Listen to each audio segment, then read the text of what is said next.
Naniniwala ba kayo na tayong mga Pinoy kumakain ng metal? Tama po, metal po. Tulad po nito, may talbos ng kalabasa, may talbos ng kamote, ito pong talbos ng patola, dito po nanggaling yung talbos ng kalabasa namin. Meron din pong talbos ng alugbati, yan po, kangkong at talbos po ng ampalaya. Kapag po yung mga halaman tinatalbusan, lalo po siyang lumalago, lalo pong dumadami ang bunga niya. Ito po, kuha namin. Magigisa lang po ako ng bawang at sibuyas.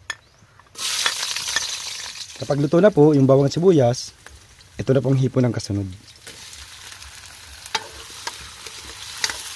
Kapag po yung mga hipon nagkulay pula na, ito na po mga gulay ang isusunod natin.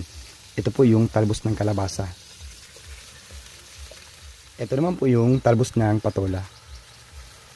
Maglalagay din po ako ng talbos ng alugbati. Next po, ito pong talbos ng kangkong at kamote.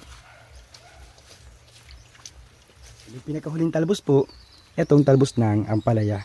Tiglagay po ako nito para meron kang malalasahan na konting pait-pait ng ampalaya. Siling haba, maglalagay din po ako.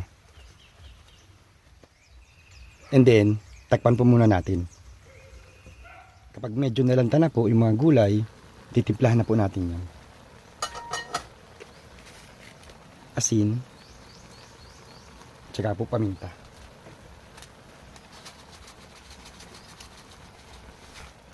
And then, haluin na po natin.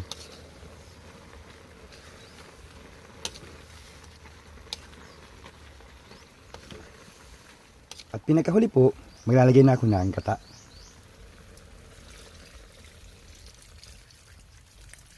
Ganoon lang po magluto ng metal or talbos po ng mga gulay.